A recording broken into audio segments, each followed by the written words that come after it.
So, how on earth do you take a nation's most turbulent, most chaotic century, a complete whirlwind of war, rebellion, and revolution, and somehow capture all of that in a single compelling story? Well, that's the massive challenge we're going to break down right now. I mean, really think about that question. It's huge, right? We're not just talking about a boring timeline of dates. We're talking about the human drama, the massive cultural shifts, the epic clashes that literally forge the world we live in today. The whole task sounds, well, pretty much impossible.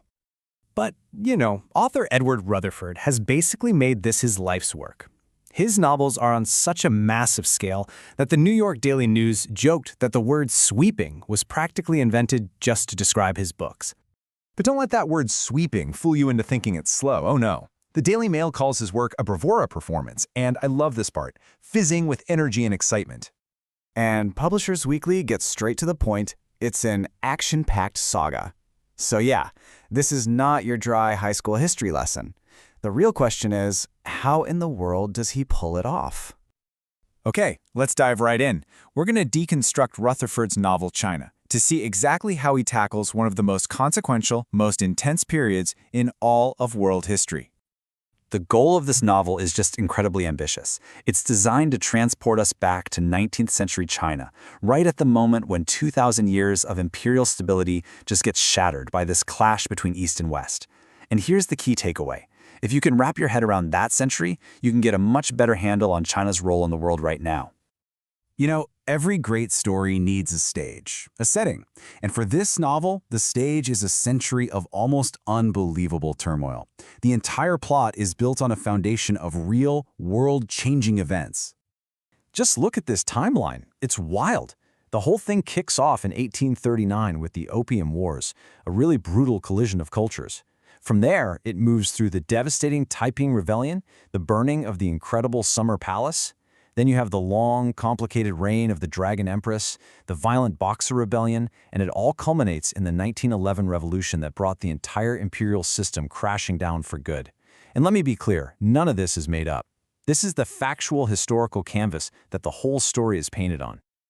Okay, so you have these huge, impersonal historical events.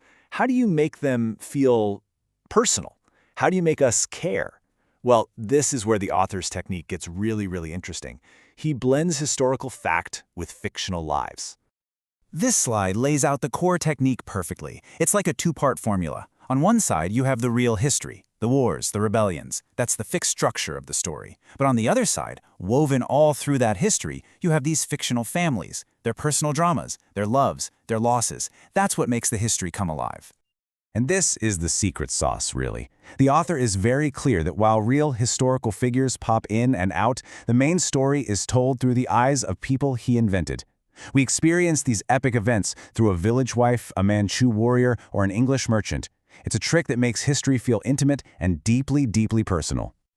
So what is it that makes this fictional world feel so incredibly real you can almost reach out and touch it?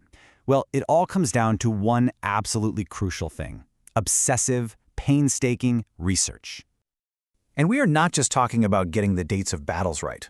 Oh no, the author's notes show this incredible depth of detail he went into. Like, what was the daily routine of a eunuch in the Forbidden City really like? How did the imperial justice system actually work? What were the precise customs of a Manchu family? He even researched the specifics of feng shui in villages. These tiny details are the building blocks that make the world feel totally believable. And this quote, it just illustrates the payoff for us, the readers, so brilliantly. As the Seattle Times puts it, the author does all the hard work, and we get to have all the fun, just experiencing this rich, detailed world that feels completely and totally alive. So let's bring it all home. Why does this method of storytelling actually matter so much? Because it creates something that's way more than just a history lesson. Okay, this is the crucial point. This method transforms dense, sometimes difficult history into a visceral human experience. You don't just learn the facts about the Opium Wars, you feel the terror of a character who's caught in the crossfire. By blending fact with drama, history becomes accessible, it becomes memorable, and frankly, a lot easier to swallow. This quote from the San Antonio Express-News just sums it all up perfectly, doesn't it? This approach turns learning history from a chore into a genuine adventure. It's an incredibly powerful educational tool, just brilliantly disguised as pure entertainment. And that really leaves us with one final big question. We so often learn history as just a list of dates and facts to memorize. But what if the best way to truly understand the past, to feel the weight of a century that still shapes our world today, what if it isn't through a textbook at all, but through a story that's really well told?